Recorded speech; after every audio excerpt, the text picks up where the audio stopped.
Jemaat Tuhan yang dikasihi oleh Yesus Kristus, salam dan selamat malam. Selamat bertemu, kita bersyukur pada ini minggu yang kedua kita memasuki bulan Desember, merupakan bulan sukacita bagi kita untuk memperingati hari kelahiran Yesus Kristus yang sudah menjadi Tuhan dan Juru Selamat kita yang hidup. Nah, kita bersyukur untuk malam ini kita boleh bertemu kembali. Mari mengawali ibadah kelompok doa kita dengan mengucap syukur secara pribadi kepada Tuhan atas kebaikan Tuhan dalam kehidupan kita.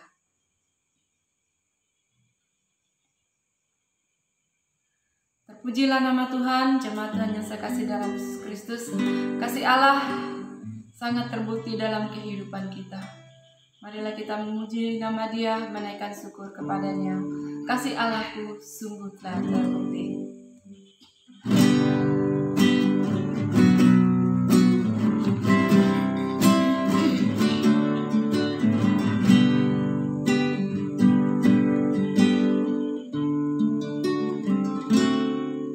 Kasih Allahku sungguh telah terbukti ketika Dia serahkan anaknya. Kasih Allah mau berkorban bagi kau dan aku. Tak ada kasih seperti kasih-Mu. Kasih Allahku sungguh telah terbukti.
Terpujilah nama-Mu ya Tuhan, kasih Allah-Mu sungguh terbukti dalam kehidupan.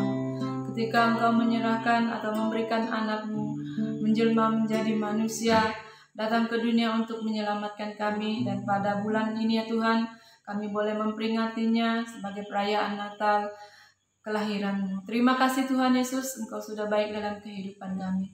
Terpujilah nama-Mu, kami mengucap syukur untuk segala sesuatu yang Tuhan telah berikan buat kami. Kiranya Tuhan menolong kami dalam penyembahan kelompok doa pada malam hari ini, dari awal sehingga boleh selesai dengan baik. Nama Tuhan kami muliakan. Di dalam nama Yesus kami berdoa, haleluya, amin. Puji nama Tuhan, jemaat Tuhan yang sekasih dalam Yesus Kristus. Kita menyanyi dalam buku nyanyian kemenangan iman nomor 339, Hai Malaikat dari Surga. Nomor 39, Hai Malaikat dari Surga.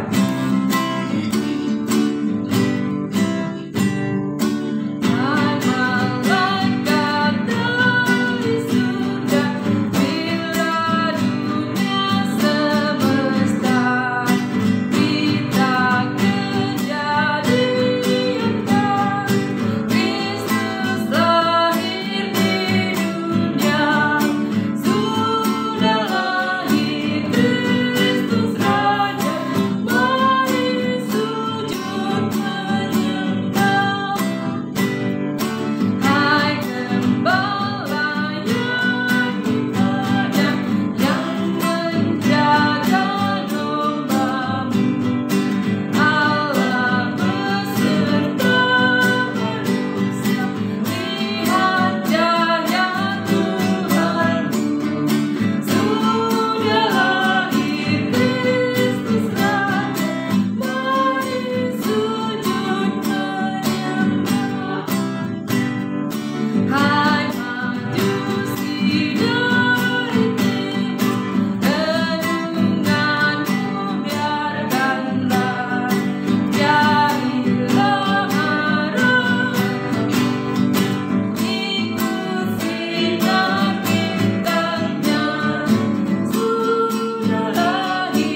dalam Yesus Kristus, kita akan merenungkan firman Tuhan.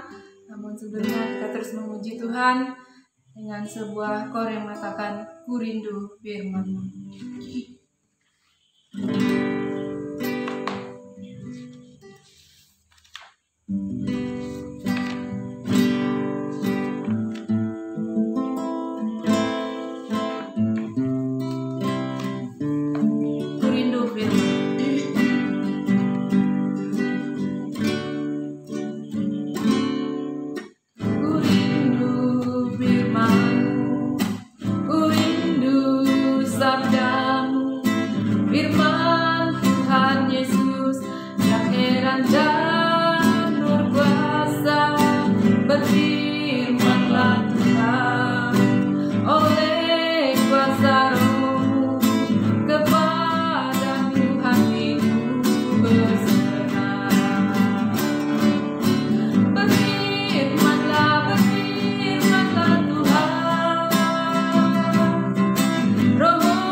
Kami untuk memuji, memuliakan nama Tuhan, bahkan merenungkan firman Tuhan.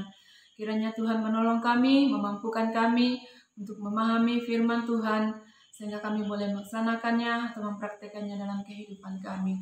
Kami mengucap syukur hanya di dalam nama Yesus. Haleluya. Amin. Baik, mari kita membuka firman Tuhan di dalam kitab Yeremia pasal 30 ayat 1-3 dan ayat 6 dan 5, ayat 14, ayat 15 dan sampai ayat 18. Yeremia pasal 30 ayat 1-3. Jemaat Tuhan, perhatikan Alkitabnya masing-masing. Janji pemulihan Israel.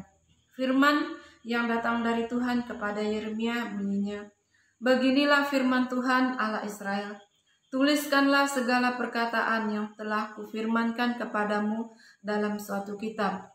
Sebab sesungguhnya waktunya akan datang, demikianlah firman Tuhan, bahwa aku akan memulihkan keadaan umatku Israel dan Yehuda, firman Tuhan, dan aku akan mengembalikan mereka ke negeri yang telah kuberikan kepada nenek moyang mereka, dan mereka akan memilikinya."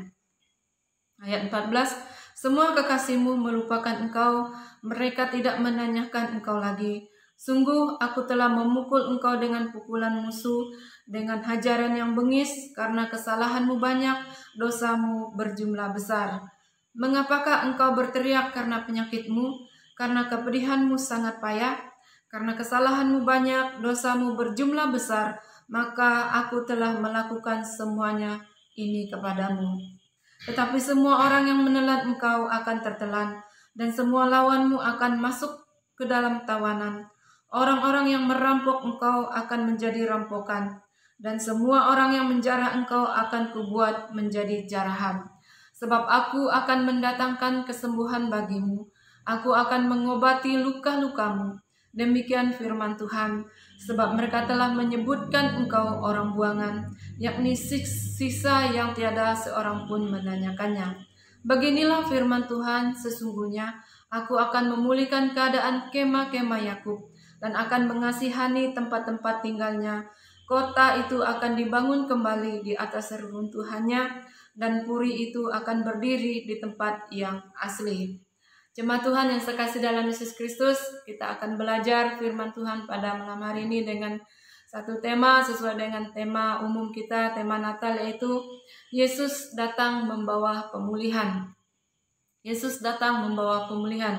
Kalau kita perhatikan pada bagian ini merupakan kisah nubuat atau kehidupan Nabi Yeremia setelah wafatnya Salomo dan terpecahlah kerajaan yang ada di Yehuda. Mencatat beberapa kemerosotan yang terjadi, bahkan ada juga kebangunan rohani yang terjadi. Jemaat Tuhan, Yosia sebagai raja yang hidup pada tahun 600 sampai 609 sebelum Masehi adalah raja yang terakhir yang dikatakan baik. Kenapa? Karena selama pemerintahannya terjadi kebangunan rohani. Ini disebabkan karena mereka menemukan gulungan kitab Taurat atau menemukan gulungan hukum Taurat, dan ini merupakan kebangunan yang luar biasa bagi mereka di dalam kehidupan di masa pemerintahan Yosia pada waktu itu. Nah, saudara, sesudah zaman ini terjadilah kemerosotan yang sangat luar biasa, baik itu secara politik, moral, serta keagamaan, secara terus-menerus, dan mencapai puncaknya pada pembuangan mereka ke Babel. Nah, dalam periode inilah merupakan masa pelayanan Nabi Yeremia. Dan Yeremia mulai pelayanannya dalam 3 tahun ke-13 pemerintahan Yosua di dalam memerintah sebagai raja. Dan dalam sejarah mengatakan bahwa dia meninggal di Mesir beberapa tahun setelah penghancuran Yerusalem di dalam sebagai seorang tawanan. Dan Bapak Ibu Saudara yang sekasih dalam Yesus Kristus, kematian Yeremia mengakhiri sejarah bangsa Ibrani, sehingga perintah Koresi untuk mengizinkan orang-orang buangan kembali ke Yehuda merupakan tatanan awal hidup dalam kehidupan mereka yang baru. Nah, pada bagian ini kita bisa melihat atau kita mengapa Nabi Yeremia dipakai atau dipanggil oleh Allah untuk bernubuat atau menjadi nabi pada zaman ini. Yang pertama, karena bangsa Israel di dalam masalah dan kehidupan mereka terjadi penyelewangan atau penyembahan berhala. Di dalam pasal 2 sampai pasal 3 menceritakan bagaimana mereka menyembah berhala. Mereka tidak lagi menyembah kepada Allah yang hidup atau Allah nenek moyang mereka, ialah Allah Abraham dan Allah Ishak. Demikian juga di dalam pasal 5, mereka melaksanakan atau di dalam kehidupan mereka tidak ada ketidakadilan, tidak ada di sana lagi. Semua dilakukan, segala sesuatu yang mereka lakukan tidak ada yang adil. Dan di dalam pasal 7 menceritakan bagaimana mereka menyalahgunakan penyembahan yang sesungguhnya atau penyalahgunaan agama mereka atau ibadah mereka. Nah, melalui Yeremia inilah Allah mengingatkan mereka bahwa mereka harus bertobat. Kalau tidak bertobat, mereka mengalami hukuman. Dan ternyata saudara yang sekasih dalam Yesus Kristus mengalami hukuman melalui bangsa Babel yang mereka alami. Nah, juga Yeremia mengingatkan kepada mereka supaya mereka kembali kepada Tuhan, dan supaya mereka kembali kepada jalan mereka yang sesungguhnya, yaitu mengikuti jalan Tuhan. Nah, tetapi apa yang terjadi saudara yang sekasih dalam Yesus Kristus? Ketika mereka tidak mendengar firman Tuhan atau dikatakan mereka tegar tengkuk, maka hukuman Tuhan pun tidak bisa dielakkan. Hukuman Tuhan tidak bisa dielakkan, dan hukuman itu menjadi kenyataan bahwa mereka ada di dalam penghukuman, atau boleh dikatakan mereka berada di dalam masa disiplin Tuhan karena mereka tidak mendengarkan perintah Tuhan. Sehingga terjadi apa yang terjadi di dalam bagian-bagian yang sudah kita baca di dalam ayat 5 sampai ayat yang ke-6. Saya membaca untuk kita. Sesungguhnya beginilah firman Tuhan, telah kami dengar jeritan kegentaran, kedahsyatan dan tidak ada damai. Cobalah tanyakan dan selidikilah, adakah laki-laki melahirkan? Mengapakah setiap laki-laki kulihat tangannya pada pinggangnya seperti seorang perempuan yang melahirkan? Mengapakah setiap muka berubah pucat menjadi pucat? Hai, alangkah hebatnya hari itu, tidak ada taranya. Itulah waktu kesusahan bagi Yakub, tetapi ia akan diselamatkan daripadanya. Saudara yang sekasih dalam Yesus Kristus, di dalam masa pendisiplinan atau dalam masa pembuangan, banyak hal yang mereka alami. Kemerosotan moral, baik itu politik, agama, mereka alami. Mereka hidup di dalam penindasan. Dan waktu itulah Nabi Yeremia mengingatkan mereka bahwa mereka harus bertobat. Bertobatlah, maka mereka akan dipulihkan. Tetapi jemaat Tuhan yang sekasih dalam Yesus Kristus, walaupun mereka dalam situasi yang dikatakan hidup mereka masih berdosa, di dalam ayat 4, ayat 14 mengatakan, sesungguhnya aku telah memukul engkau dengan pukulan musuh, dengan hajaran yang bengis, karena kesalahanmu banyak dan dosamu berjumlah besar. Mengapa mereka harus dihukum? Mengapa mereka harus mengikuti disiplin atau masa disiplin dari Allah? Hanya ada satu masalahnya, ialah karena keberdosaan mereka, karena mereka tidak mau menyembah kepada Allah, karena mereka memberontak kepada Allah. Inilah yang menyebabkan mereka harus hidup di bawah penghukuman, yaitu mereka hidup di dalam kerajaan yang menyembah berhala dan di bawah pemerintahan bangsa-bangsa yang tidak menyembah Allah, dan mereka hidup sebagai tawanan, sebagai budak yang harus bekerja. Saudara yang saya kasih dalam Yesus Kristus, tetapi di dalam ayat 3 yang kita baca tadi mengatakan bahwa sebab sesungguhnya waktunya akan datang, demikian firman Tuhan, bahwa aku akan memulihkan keadaan umatku Israel dan Yehuda. Firman Tuhan, dan aku akan mengembalikan mereka ke negeri yang telah kuberikan kepada nenek moyang mereka, dan mereka akan memilikinya. Jemaat Tuhan, tidak selamanya Allah menghukum mereka. Tidak selamanya Allah membiarkan mereka di dalam kesengsaraan.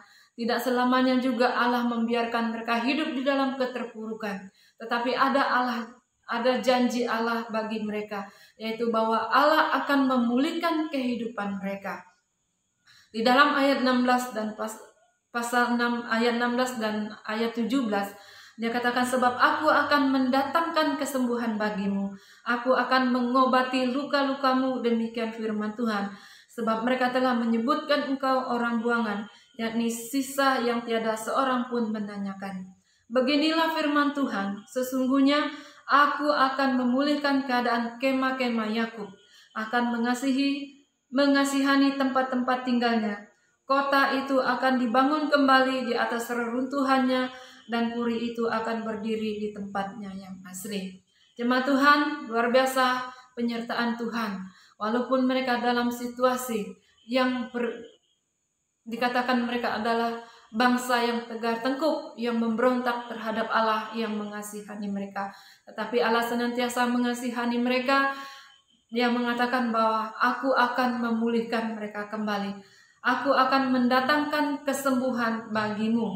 Nah, kalau kita perhatikan kata ini, kata kesembuhan adalah sesuatu yang sebelumnya dalam keadaan sakit. Aku akan mendatangkan kesembuhan. Ini menjadi gambaran bahwa bangsa Israel dalam keadaan sakit, tetapi akan sehat kembali. Tuhan yang akan menyembuhkan mereka. Tuhan yang akan memberikan kesembuhan, dan Tuhan itu adalah sumber kesembuhan itu sendiri.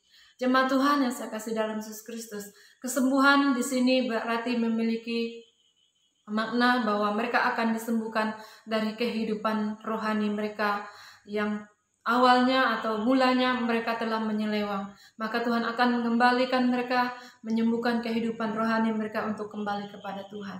Demikian juga dengan kehidupan mereka secara jasmani. Di dalam segala sesuatu yang mereka hadapi, Tuhan akan menyembuhkan mereka. Yang sebelumnya dalam keadaan sakit, Tuhan akan menyembuhkan mereka. Demikian juga di dalam ayat 17, aku akan mengobati mereka. Aku akan mengobati luka-lukamu, demikian firman Tuhan. sebab mereka telah menyebutkan Engkau. Nah, saudara yang saya kasih dalam Yesus Kristus, kembali lagi kata mengobati ini masih di dalam kata yang sama, itu adalah tentang penyembuhan. Penyembuhan dari Allah yang membuat mereka jadi sehat. Apa yang Allah lakukan, mereka akan disembuhkan. Allah yang akan mengobati mereka. Kata lukamu ini memiliki arti yang secara harfiah adalah daging yang baru tumbuh pada tempat luka. Tetapi pada bagian ini memberikan pemahaman bahwa Allah akan memberikan mereka, akan menyembuhkan mereka dan memperbarui kehidupan mereka. Kehidupan mereka akan menjadi baik ketika Allah akan memulihkan kehidupan mereka.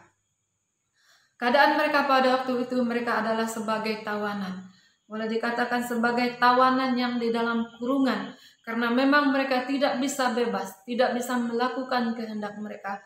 Tetapi mereka hidup di dalam kehidupan yang diperintahkan setiap hari. Sehingga dikatakan bahwa dalam keadaan demikian, aku akan mengobati keadaanmu, aku akan mengembalikan keadaanmu, kamu akan dibebaskan, kamu tidak akan lagi menjadi tawanan. Dan memang saudara yang sekasih dalam Yesus Kristus, kenyataannya bahwa kota itu akan dibangunkan kembali, yaitu kota Yerusalem. Allah dengan jelas mengatakan bahwa akan datang waktunya. Penderitaan yang mereka alami, kegentaran yang mereka alami akan berakhir jika Allah sendiri yang mengadakan pembaharuan. Maksudnya adalah bahwa pembaharuan itu adalah anugerah Allah sendiri. Sebab di dalam situasi mereka adalah bangsa yang berdosa. Pembaharuan yang dilakukan Allah adalah pembaharuan yang sejati. Pembaharuan yaitu tujuan utamanya bukan hanya sekedar mengembalikan mereka kepada rasa aman, bukan hanya mengembalikan mereka pada rasa situasi yang membawa mereka akan hidup di dalam rasa aman mereka sebagai bangsa. Tetapi sesungguhnya, saudara yang sekasih dalam Yesus Kristus, bahwa mereka akan dibebaskan dari penjajahan, dan tujuan utamanya adalah tujuan utama Allah adalah agar Yehuda kembali menyembah kepada Allah yang hidup. Di dalam ayat yang ke-9, itu adalah tujuan sesungguhnya. Mengapa Allah mendisiplinkan mereka? Mengapa Allah membiarkan mereka terpuruk? Mengapa Allah membiarkan mereka belajar di dalam kesengsaraan? Tujuannya adalah agar mereka kembali beribadah kepada Allah yang hidup. Pembaruan yang sejati, Allah mengembalikan mereka kepada ibadah yang sesungguhnya. Saudara yang sekasih dalam Yesus Kristus, kemurahan Allah yang memulihkan bangsa Israel kembali walaupun saat itu mereka masih dalam pemberontakan atau di dalam kehidupan mereka berdosa. Tetapi Allah sendiri yang berinisiatif akan memulihkan mereka. Itu adalah kedaulatan Allah di dalam kehidupan mereka. Apakah Allah bersedia akan memulihkan mereka? Apakah Allah bersedia atau membiarkan mereka terus hidup di dalam masa-masa yang sesulit? Itu adalah kedaulatan Allah dalam kehidupan mereka. Saudara yang sekasih dalam Yesus Kristus, dari apa yang kita pelajari, kita pahami bahwa Allah mengizinkan bangsa Israel dijajah, ditawan oleh orang-orang yang tidak mengenal Allah.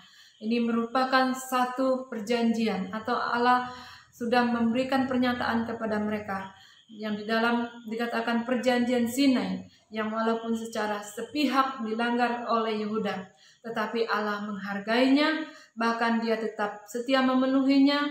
Maka Allah menghukum mereka, dan setelah Allah menghukum mereka, ada pengampunan dosa bagi mereka. Di dalam ayat 18, Yehuda akan kembali diakui oleh Allah sebagai umatnya, dan Yehuda akan kembali menyeru atau berseru kepada Tuhan sebagai Allah mereka.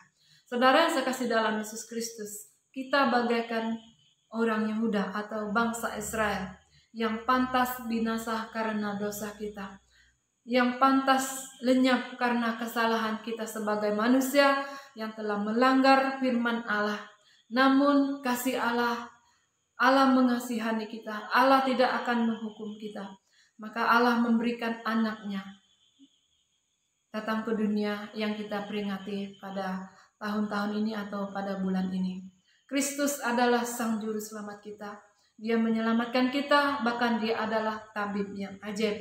Darah Kristus yang membasuh dan membersihkan, bahkan menyembuhkan semua pengaruh dosa, menyembuhkan semua luka-luka dosa yang merusak kehidupan kita. Dialah yang diutus Allah untuk melepaskan kita dari belenggu dan hukuman dosa. Oleh sebab itu, jemaat Tuhan yang saya kasih dalam Yesus Kristus, mari kita tetap mengandalkan Tuhan. Apalagi dalam masa situasi atau sulit seperti ini, janganlah pernah kita meragukan kuasa Allah. Tuhan mengizinkan kita mengalaminya. Tuhan mengizinkan kita menghadapi situasi yang bagi secara manusia kita sangat-sangat sulit, sangat-sangat tertekan oleh situasi pada saat ini.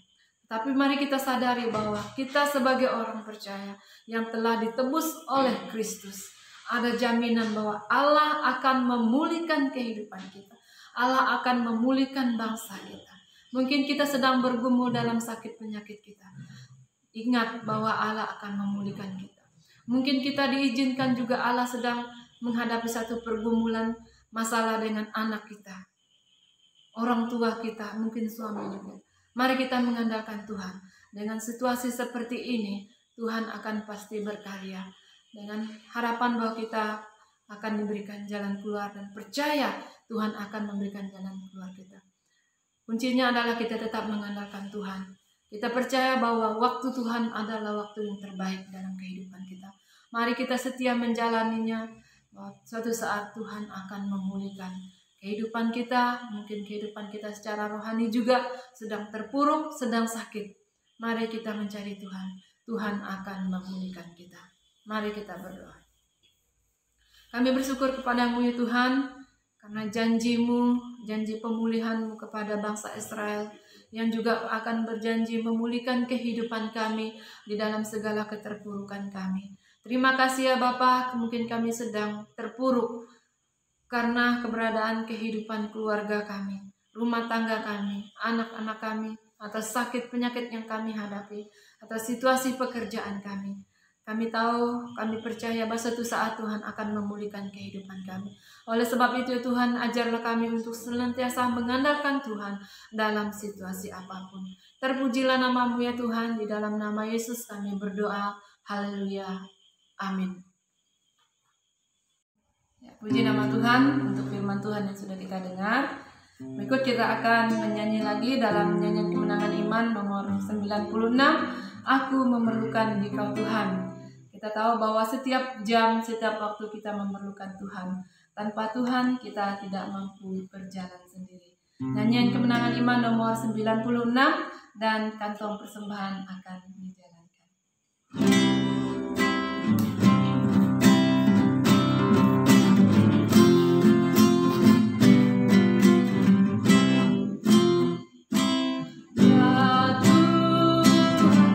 Sejahtera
kita memerlukan Tuhan. Kita akan berdoa, merupakan doa bersama dengan bahan doa dari kelompok doanya masing-masing. Kita menyerahkan ke dalam tangan Tuhan. Demikian juga mungkin pergumulan kita secara pribadi, baik menuju kesehatan, masalah-masalah yang kita hadapi, kita percaya Tuhan akan memberikan jalan keluar sesuai dengan janjinya bahwa Tuhan suatu saat akan memulihkan kita, memelihara kehidupan kita dengan sempurna dalam kehidupan kita. Mari kita berdoa, nanti saya mengaminkan doa kita. Kita berdoa. Bapa di surga, Bapa yang baik, Bapa yang mengasihi kami percaya hari ini kami bersyukur karena kasih setia Tuhan dalam kehidupan kami. Terima kasih Bapa, terpujilah nama-Mu. Kami bersyukur untuk pujian, penyembahan, dan firman Tuhan yang telah kami dengar. Kami percaya Tuhan akan memberkati, dan kami tetap menyerahkan semua pergumulan yang ada di dalam setiap kelompok doa, baik keluarga yang telah menyampaikan bahan doa mereka. Kiranya Tuhan menolong, memberikan mereka kekuatan, baik mereka mengucap syukur juga atas kasih setia Tuhan dalam kehidupan mereka. Terima kasih Bapa, terpujilah nama-Mu. Kami berdoa juga untuk saudara-saudara kami yang sudah sakit atau sudah lama sakit. Kiranya Tuhan terus pulihkan mereka. Janji Tuhan akan memulihkan mereka. Tuhan akan memberikan kesehatan, kekuatan yang dari Tuhan sendiri. Oleh sebab itu ya Tuhan, kami tetap memohon uluran tangan-Mu untuk menjamah dan menyembuhkan mereka. Demikian juga untuk saudara-saudara kami yang dalam keadaan sakit, yang terbaring di rumah sakit saat ini ya Tuhan, kami tetap menyerahkan mereka ke dalam tangan Tuhan. Tuhan akan terus pulihkan mereka, Tuhan akan terus memberikan mereka kekuatan, sehingga mereka boleh melewati hari-hari di dalam kehidupan mereka oleh karena pertolongan dan anugerah Tuhan. Demikian juga para medis yang menangani, Tuhan juga memberkati ya Bapa. Terima kasih Bapa, terpujilah nama-Mu. Kami tetap mendoakan bangsa dan negara kami. Kami mohon supaya Tuhan akan melindungi dalam melaksanakan tugas pelayanan, baik pemerintahan kami dari pusat sampai ke RT sekalipun. Tuhan memberkati. Dan masa pemiluhan ini Tuhan kami serahkan ke dalam tangan Tuhan, supaya tetap aman, damai, dan nama Tuhan kami muliakan. Siapapun yang akan terpilih Tuhan, kami percaya itu adalah atas izin Tuhan untuk kami, untuk menjalankan tugas yang mulia ini. Terima kasih Bapa, terpujilah nama-Mu. Kami mohon Tuhan akan terus menolong kami dalam kehidupan kami sepanjang beberapa hari ke depan, dan sepanjang malam ini kami pertaruhkan ke dalam tangan Tuhan. Baik anak-anak kami yang sekolah dari tingkat TK sampai ke perguruan tinggi yang bekerja, Tuhan jaga pelihara mereka Tuhan. Berkatilah kami setiap hari di dalam kehidupan kami, dalam pergumulan-pergumulan kami ya Bapa. Tuhan memberikan jalan keluar. Cukupi kebutuhan kami ya Bapa, dan kami bersyukur untuk semuanya. Terima kasih Tuhan, terpujilah nama-Mu. Kiranya apa yang telah kami lakukan dalam ibadah kami dari awal sehingga boleh berakhir dengan keadaan selamat, semuanya untuk hormat kemuliaan bagi-Mu dan menjadi berkat bagi kami. Inilah doa kami ya Bapa, yang kami mengucap syukur hanya di dalam nama Yesus. Haleluya. Amin. Jemaat Tuhan, demikianlah ibadah kelompok doa kita pada malam hari ini. Kami mengucapkan selamat malam dan shalom.